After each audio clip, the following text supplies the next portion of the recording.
Fairy Tail 100 Years Quest is honestly a really good manga. It improves on a lot from the original Fairy Tail series, whether it be world building, lore, or just feeling like a lot of the arcs have a much better structure, and having a clear end goal gives us a sense of progression for the main plot of the story. However, what it does get from the main series, at least with one particular fight, is a moment of just the fight didn't need to end that way, and this villain deserved better. More like in terms of like plot armor or just sheer convenience for the main cast to defeat a very powerful enemy.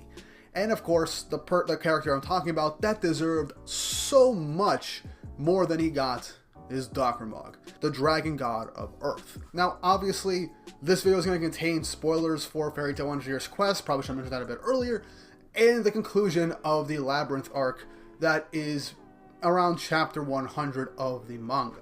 So, if you don't want to be spoiled for the circumstances of that arc and how it concludes, please click off the video and come back after you've caught up to the manga or at least finished the Dogramog fight.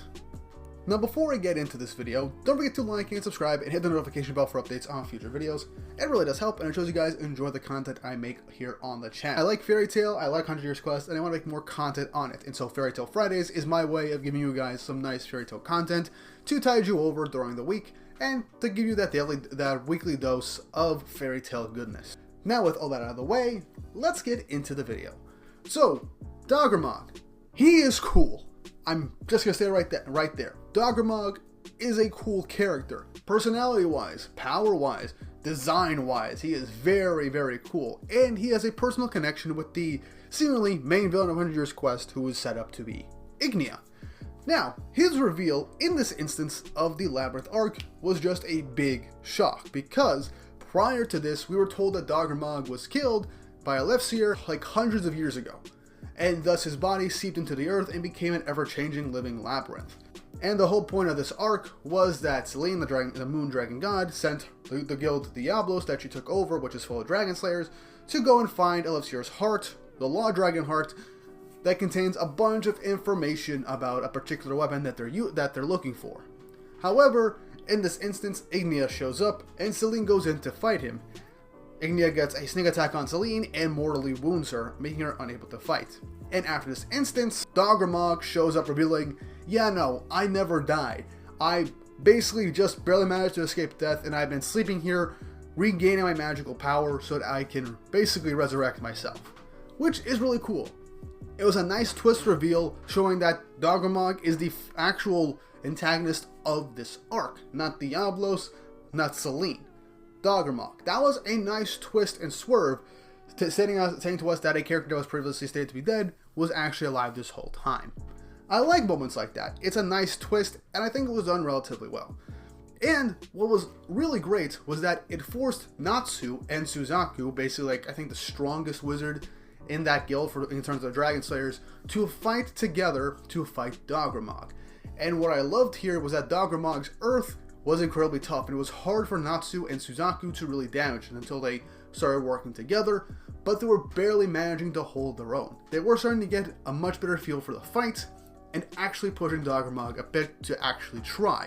And even Dogramog was having fun and was impressed with his fight against Natsu, as Ignia basically told Dogramog not to kill Natsu because he wants Natsu alive, probably to show him what he's planning. And also Natsu was raised by his father Igniel, so there's a lot there and kind of brotherly type of thing, I don't know. But the thing I want to preface is that this fight was cool. I loved reading this fight whenever the chapters came out, and it was fun. It was a nice back and forth. Natsu and Suzaku were literally on the back foot, but they were holding their own, and Dogramog seemingly wasn't going full all out yet. However, something was introduced that really pissed off a lot of readers, including myself, and that was when Selene showed up and said, look, Dogramog has these things called Dogra cores that he's scattered throughout the labyrinth, like, I don't know, like 70 or 80, and so he sends Fairy Tail and Diablos, you know, a lot of them aren't really incredibly tired or injured, and sent them off with her space magic to go to different areas of that labyrinth to destroy the Dogra cores because they contain a lot of Dogramog's magic, and that's how he is like continuously getting strength, or that's where he's gaining his strength from. And I'm like, great, we got that instance. So Okay, the characters are going to weaken Dogramog over the course of the fight by destroying his cores. This seems very similar to what happened with Alderaan. However, the thing that happened with Alderaan was that it was a lie. The cores are meant to seal his personality and power so that he wouldn't go on a rampage. And here, it is literally to stop Dogramog from getting access to his powers. And I'm like, great. Why? Just why? This fight was going so well. It was so good. And I feel like Mach was getting a setup for us to actually have an actual loss in this arc. Selene had space powers. She could have just been like, okay, yeah, this fight is unwinnable right now. Bloop. Everybody is out of the labyrinth and regroups, as they end up doing at the end of the arc anyway, and forming an alliance. Instead, we go through this whole MacGuffin thing where everyone is just finding and destroying cores until Gray and Gagio come across characters from the Gold Owl Alchemy Guild who infiltrated the labyrinth to get a Dogma core for their plans, which we will later find out in the following arc. And they use alchemy, not magic. Gray fights one guy who wants the Dogma core. He stops from getting that other one. And Gagio runs into God Serena, someone who was quote-unquote revived using alchemy. He's not an actual human who wasn't really brought back from the dead. He's more of a homunculus type thing, human doll. It's explained in the Gold Owl arc that's going on right now in the manga. However, God Serena has 8 Dragon Slayer Lacrimas, obviously, and so Gagio basically can't do shit against him. He is being overwhelmed. But at the last minute, he manages to stop them from taking a Dogma core, and they end up leaving the whole area.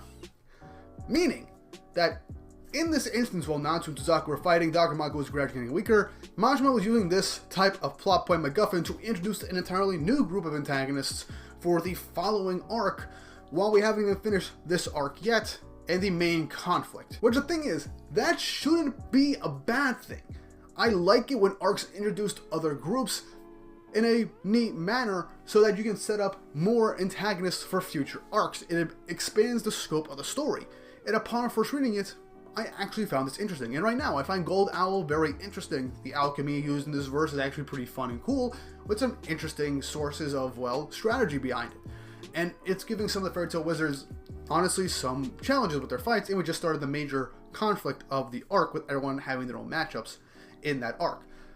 My problem is that we didn't conclude this one instance with Dogramog, and you could have literally had this plot point without needing characters to destroy the Dogma cores to weaken Dogramog. You can be like, everyone in the guild is trying to get back and go to a portal from Selene, but then Gagil and Gray, they see people from Gold Owl stealing something from the labyrinth and decide to stop them. You introduce Gold Owl, and then you get the conclusion to Dogramog's fight, and you can make it so that Dogramog wins, but Selene saves everybody at the last minute, and so they have to come to an alliance to find a way to defeat Ignia and search for the weapon of Athena, and Dogramog is alive and is helping Ignia side by side with their plan. But no, obviously it doesn't happen. When Dogramog notices that his cores are being destroyed and he's losing a lot of his power, his reserves of power, he's like, fuck it. Ignia, sorry, I gotta kill this kid now. I'm losing my powers, I'm going all out now. And so, Natsu and Suzaku end up doing one final combination unison raid attack. Natsu grabs Suzaku's sword imbued with his magic power, with his sword dragon magic, and he imbues that with his Dragon Slayer magic, going to Dragon Force, I believe, and slicing Dogramog, killing him, and shaking the very continent that they are on from the sheer impact. Dogramog was defeated in one hit shortly after he decides to go all out. And I liked his dragon form too. It was really cool, but I don't know. It was a very disappointing end to an honestly really fun arc. Only fight in that arc besides this one was the conclusion with Urza and Misaki's, which I talked about briefly in a video about Urza and plot armor, which go check that out if you haven't already. But I have a lot of problems with this last portion of the Labyrinth arc. Dogramog was an opposing villain. He was cool. I liked his personality. He was strong and he wasn't backing down. And Suzaku and Natsu showed that they still have room to grow, and they have to get stronger to defeat Dogramog, because if they can't beat him, they're not going to be able to beat Ignia, who is right now being said to be the strongest of the dragon gods. But again, the problem with this is we use a MacGuffin that has Dogramog's powers that you have to destroy to weaken him so Natsu and Suzaku have a chance to win.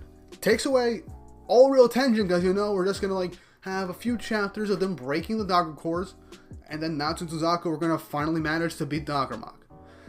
But you also, on top of that, use that MacGuffin to introduce an entirely new group of antagonists for the following arc. And again, like I stated earlier, this could have been a really fun idea if it was done, I don't know, the way I suggested. Then again, I'm not Mashima. I wasn't planning this portion of the story, so I could be completely wrong and I'm talking out of my ass.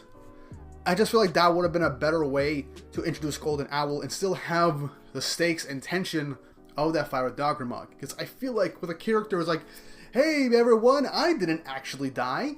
I was on the verge of death, but I was just getting ready to store my power so I can revive myself later on for me and Ignia's grand plan. That was really cool. And look, you can still give the argument that maybe Dogramog is doing the same thing now, but I highly doubt it. It's one thing to do a surprise like that in the middle of an arc, twisting us with not thinking that one character is a villain and the villain of the arc and then giving us a new one. It just wouldn't make sense. Then again, it might happen. Either way, I think Dogramog, with everything that was built up with him, how his fight was going, his personality, his connection to seemingly the main villain of the sequel series, I just really feel like he deserved a lot better. He was really cool, and fans loved him upon introduction. He was really cool, he was imposing, he was honestly probably one of the best villains in 100 Years Quest, and it just sucks that he went down in this manner. The whole Dogma Core fiasco, using that to introduce Gold Owl and not having any real consequences at the end of the day, because, again, Celine survived at the end of the day. Irene basically finally kind of passed on, reincarnated or whatever. But even still, there wasn't too many consequences, because even Gold Owl didn't get the Dogma Core anyway. So, I don't know. There isn't really too much to really dissect here. Dogramog deserved better. He was a cool villain. He deserved to actually stay in the story a bit longer, to be a second to last antagonist for Natsu and Suzaku's overcome. And him being one shot at the end because it was weakened by his reserve magic being destroyed, I don't know. That also makes me think of the fight with Hades in Tenor Island, where the Exceed destroyed the demon heart that had held all of his excess power while he was fighting the main fighting force of Fairy Tail, who were weakened from their fights on Tenor Island and were barely managing to fight, and they would have died if they didn't take out his reservoirs of power.